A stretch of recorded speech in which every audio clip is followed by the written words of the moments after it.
In a dimly lit cave, a man named Yi King struggled to survive. He heard the ominous sounds of beasts approaching from ahead. In an instant, a beast appeared, causing Yi King to panic. He ran and screamed for help, desperate to escape. Despite his efforts to fend off the creature, he was helpless, as he was only a level 0 abyss scavenger. Yi King's attacks were in vain, as his blows did no damage to the beast. The notification confirmed his worst fears. His attacks were completely ineffective. Cornered and facing the relentless attacks of the demonic beast, Yi King's situation grew even more dire. Usually surviving by scavenging through the trash left behind by workers changing jobs, he now faced a life-threatening challenge alone. With his meager strength, Yi King wondered if he could survive in this situation. Society viewed him as a burden due to his weak level, and now, faced with that demonic beast, his situation seemed hopeless. The beast attacked mercilessly, pouncing as if it wanted to snuff out his life like worthless trash. "Is this the end of my useless existence?" Yi King muttered to himself, preparing for the inevitable. Yi King desperately tried to dodge the beast attack, but the demonic wolf was too fast. The wolf landed on his shoulder with such force that blood splattered everywhere. Although his life seemed worthless, Yi King refused to die like discarded trash. In a final act of defiance, he attacked the wolf with all his strength. Miraculously, a notification appeared. Yi King had dealt critical damage to the demon wolf and earned 1 point. This unexpected incident proved that perseverance could pay off, no matter how dire the situation was. Meanwhile, in G City, the C rank abyss gate had opened. A man with a sword stood in front of the gate, waiting for someone. Behind the gate, a silhouette appeared, running towards him. It was Yi King, now fleeing from the C-class monsters. He had traveled a long way, now a senior abyss scavenger. From barely surviving the beasts in the cave to facing high-level threats, Yi King's journey underlined the importance of determination and effort. His transformation from a helpless scavenger to a more experienced and capable fighter is a testament to his toughness and will to survive against all odds. The man with his sword scolded Yi King as he fought with the monster, calling him slow and stupid. Yi King's daily job was to recycle and sort the trash left behind by the workers who changed jobs after they fought the monsters. The overseers of the abyss forbade these precious resources from leaking into the hands of ordinary people. One C-rank crystal could be worth over 50,000 yuan. While Yi King was busy cleaning the crystals, the man with the sword suddenly approached him. He threatened Yi King, warning that if he took even 1 crystal, he would face a heavy fine and imprisonment. Yi King tried to reassure the man, explaining that he had been doing this job for years and had no intention of stealing. He emphasized the importance of his job, noting that if the front combat team failed to thoroughly eradicate the monsters, the lives of the level 0 people behind could be in danger. Despite the humiliation he faced, Yi King's role was crucial, and he knew it was a risky gamble with his life every day. The base salary for a job in the dungeon was 300 yuan. Each scavenger earns 1,000th of the value of the garbage they collect, about 600 yuan. After deducting the agency fee of 30%, their net income is 540 yuan. Yi King, who was burdened with a debt of 670,000 yuan, had to work tirelessly to pay it off. Unexpectedly, when Yi King was cleaning crystals, a coworker approached him with a lucrative job offer that promised 3,000 yuan in commission. Intrigued by the prospect, Yi King immediately accepted the offer. The worker advised Yi King to take a short nap and catch up with him soon, as they were about to start work. Once everything was ready, they boarded the bus to Shenfeng City.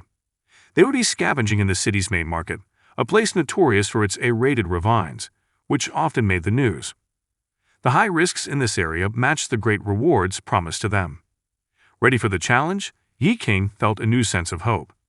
The earning potential of this job could significantly reduce his debt, pushing him closer to financial freedom. The rewards were high because the risks were enormous. Many groups have vanished into the abyss, with rumors stating that no one made it out alive. The workers asked their team leader about other subcontracting opportunities. The team leader explained that in addition to cleaning up, they had another important mission: retrieving the destroyed equipment from the previous team. This shows the cruelty of the old capitalists, who arbitrarily assigned these dangerous tasks to workers. Many workers were unaware that the ravine was under capitalist supervision. Let's go back 10 years to the beginning of the ravine gate and the development of this business.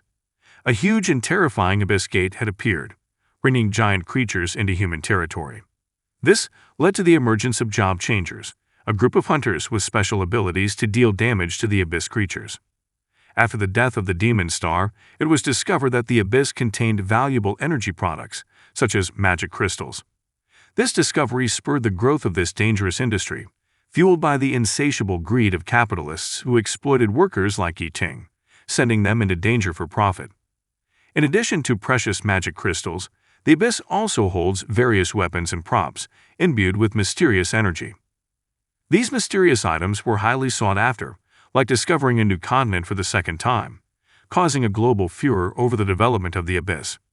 Traditional enterprises collapsed, and social funds were diverted to support the emerging abyss industry, which only accepted high-level members. Meanwhile, Yi Ting desperately needed money for his sister's hospital treatment.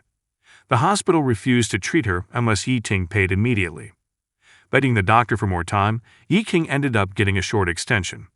Upon returning home, another problem awaited her. Her landlord reminded her that she was in arrears with her rent for 2 months. Determined to use the doctor's grace period wisely, Yi Ting tirelessly looked for work to earn money. Despite facing enormous challenges, including ruthless capitalists and dangerous tasks forced upon him, Yi Ting remained steadfast.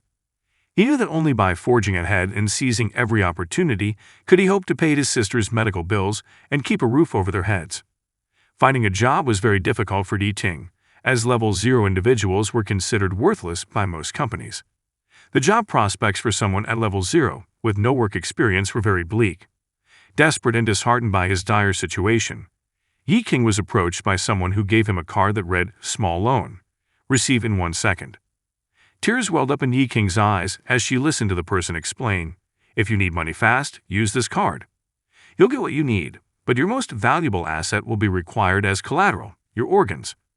Reflecting on this bleak period in his life, Yi Ting recalled the desperation that brought him to this point. One of his team members accidentally discovered that Yi Ting had once borrowed 1 million yuan from a moneylender, but lost it all in stock market trading. The consequences were severe. If Yi Ting could not repay the debt, he would lose his kidney. This alarming revelation highlights the precariousness of her situation and the lengths she has gone to in order to survive and care for her sister. Despite the daunting challenges and risks, Yi Ting remained determined to find a way out of her financial mess and protect her future. The man in the team revealed to everyone on the bus that Yi Ting had a younger brother who needed a lot of money. Hearing his personal situation discussed openly, Yi Ting could only remain silent, holding back his emotions. Finally, they arrived at the gate of the abyss they were talking about. Upon descending, they were immediately ordered to run upstairs, treated with no respect or dignity. The hunters demanded that the workers stay close to them, refusing to take responsibility if anyone died in the line of duty. The hunters continued to shout at the scavengers with disrespect. However, Yi Ting remained focused on his goal. Determined to work hard, earn money, and return safely, he stood resolutely in front of the gate of the B-ranked ravine. This was his first time entering a B-ranked abyss, and he felt a mix of fear and strong determination as he stepped in. Just a few steps in, the hunters signaled a threat. A first-class spirit wolf blocked their way. The hunters prepared themselves for a fight, while Yi Ting braced himself for the dangerous task ahead. Despite the disrespect and risk, his determination to earn money for his family and pay his debts pushed him forward. The burly man with the shield immediately instructed Lao Chen to attack the approaching wolf. As the wolf approached, Lao Chen unleashed a powerful fire move, engulfing the creature in flames. The fire proved effective, forcing the wolf to retreat. It was clear that the shield-carrying man was a leader among them. He warned the team to stay alert, as the wolf could launch an attack from any angle. Meanwhile, a woman wearing glasses inquires about their destination. The team leader revealed that they were heading to the 5th floor. However, something was not quite right. The size of the first floor of the market seemed to have expanded more than 5 times, with the height tripling since their arrival. The bespectacled man explained that this phenomenon was an abyssalization, a replication of the real world, but with an altered structure. The group continued walking, carefully navigating the changed environment.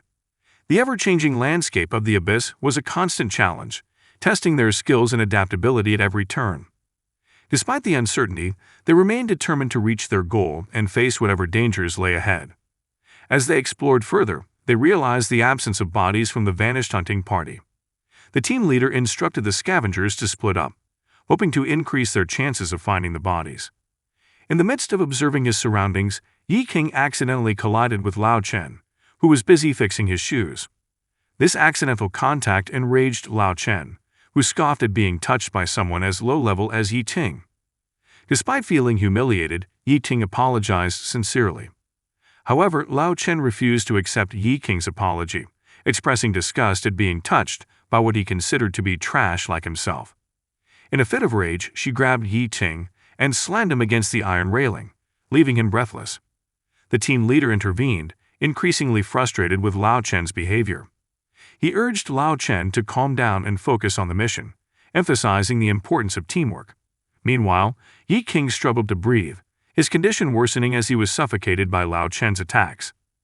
Amidst the tension and chaos, the mission remains their priority, demanding unity and cooperation despite the personal conflicts occurring within the team. After receiving the chairman's order, Lao Chen hesitated but finally angrily threw Yi King to the ground. Yi Ting felt extremely oppressed and degraded, stripped of his dignity by Lao Chen's mistreatment. His insulting remarks continued as he belittled the scavengers, labeling them as a burden on society and worthless individuals, akin to trash. Such treatment was very familiar to Yi King, a harsh reality he had always experienced as an O-level scavenger. She quietly endured, focusing on her work despite the verbal abuse hurled at her. However, unbeknownst to the hunters, Yi King kept a secret. His experience score currently stood at 99 out of 100, leaving only 1% left to reach level 1.